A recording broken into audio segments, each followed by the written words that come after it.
European countries have pledged an additional 21 billion euros of military aid for Ukraine.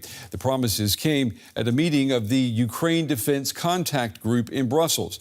The U.S. has played a leading role in this forum since Russia's full-scale invasion of Ukraine began, but that's been scaled back since President Donald Trump moved into the White House. U.S. Defense Secretary Pete Hegseth made a last-minute appearance by video link. A last-minute change of plans had Defense Secretary Pete Hegseth virtually attending this 27th meeting of the Ukraine Defense Contact Group, a relief to Hegseth's counterparts, since it had appeared until the last minute he wouldn't participate at all in the group of some 50 countries founded and led by his predecessor to drive up military assistance to Ukraine, today co-chaired by the UK and Germany. And I'm pleased to say that we have U.S. Secretary Hegseth with us as well. He is traveling but was determined to join us. Having other countries lead the UDCG after President Trump took office is something Europeans had hoped would be a temporary arrangement. It was presented, at least to the outside world, as a one-off thing. And now it seems as more of a withdrawal on the US side from this coordinating institution that it has become. And, well, I don't know how to read that. As he arrived at NATO headquarters ahead of the meeting, German Defense Minister Boris Pistorius was candid about current uncertainties with Washington, leadership of the UDCG being just one of them. It would be unfair to ignore the fact that the US administration has changed course. The passion and reliability with which the United States has supported Ukraine over the past 3 years, particularly under the leadership of Lloyd Austin, has clearly changed. Another sign of that, the U.S. withdrawing troops and equipment from the Polish base, which facilitates the delivery of most military assistance to Ukraine. The Pentagon says responsibilities previously handled there by the U.S. will move to NATO and other allies. Polish Prime Minister Donald Tusk says he's been assured the U.S. troops will be reassigned elsewhere in Poland. Hegseth's remote remarks to the group were said to be matter-of-fact, things allies had heard from this administration before, and no new demands. But at the same time, there were no new U.S. pledges of support for Ukraine. There haven't been any since Trump took office.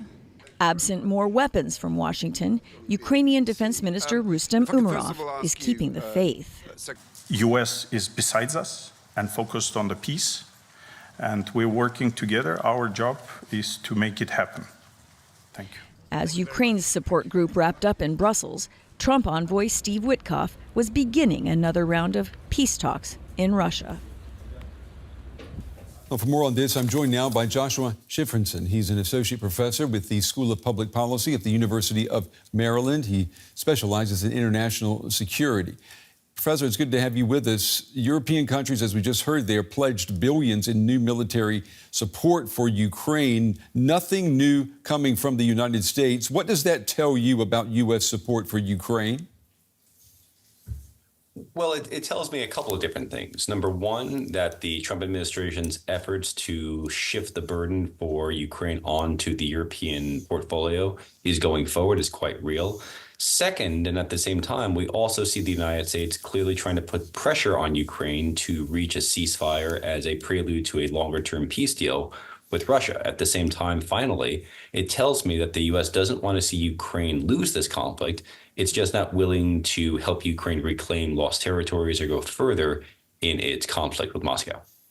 Ukraine's President Zelensky says that his country is ready to buy additional air defense systems from the United States. He said that after Germany said that they cannot provide any new Patriot systems. So is this the U.S. strategy now, arms trade instead of arms aid? Well, I don't think it's a shift in strategy. The United States has always been willing to sell arms to major combatants all around the world. I think in the Ukraine case, it's not a symbol of the U.S. being willing to trade now as opposed to provide aid.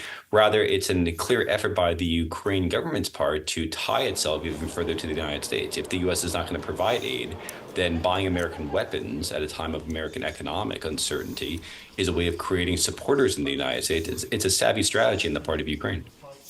The U.S. envoy Witkoff. He is meeting with the Russian president today after the Kremlin already said that no breakthrough is expected. So what are you expecting from this meeting? It's the third time that Witkoff has been to Russia. Well, I'm expecting that Witkoff is actually being fairly candid with Mr. Putin. It's been very clear for some time now that Mr. Trump's patience with Putin on the ceasefire possibilities has been wearing thin. I expect Witkoff is bearing down on President Putin on that point. Also, it's very plausible that Witkoff is laying the foundation for a possible meeting between Mr. Trump and Mr. Putin. We know that Mr. Trump likes being seen as the peacemaker.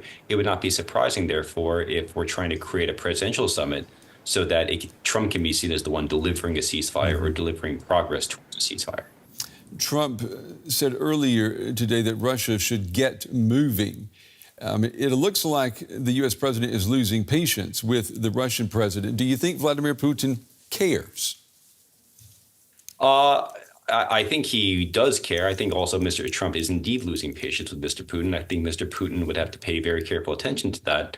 Not only is there an economic stake in the game, the U.S. could obviously turn the screws further economically upon Russia, but also the Trump administration, as we noted, has backed off on aid to Ukraine. If Mr. Trump gets sufficiently fed up, then all bets are off, and the U.S. could flood the market with aid to Ukraine, and that would also have big problems if I were sitting in Moscow. So I think Mr. Putin has to pay very careful attention to this. I suspect he is paying careful attention to this. And if things go awry, I am not sure how this conflict will evolve going forward. Yeah, let me ask you before we run out of time, how much leverage does the U.S. have if it wants to pressure Russia to agree to a permanent ceasefire sooner rather than later?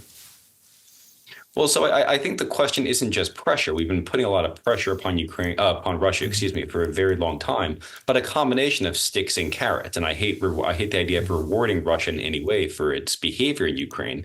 But the reality is, if you want a ceasefire, and we've been applying pressure upon Russia with sanctions, with economic aid to Ukraine, with cutting Russia off from international institutions, then the menu of options for bringing Russia around will have to involve some degree of carrots, which of course can always be retracted in the future. I think there's a lot of the U.S. could be doing to incentivize Russia to come to the ceasefire table. I'm also pretty confident there's more the U.S. could be doing to incentivizing Ukraine. I'm just not sure if the political will or the skill is there right now. Professor Joshua Shifrinson, we appreciate your time and your insights tonight. Thank you.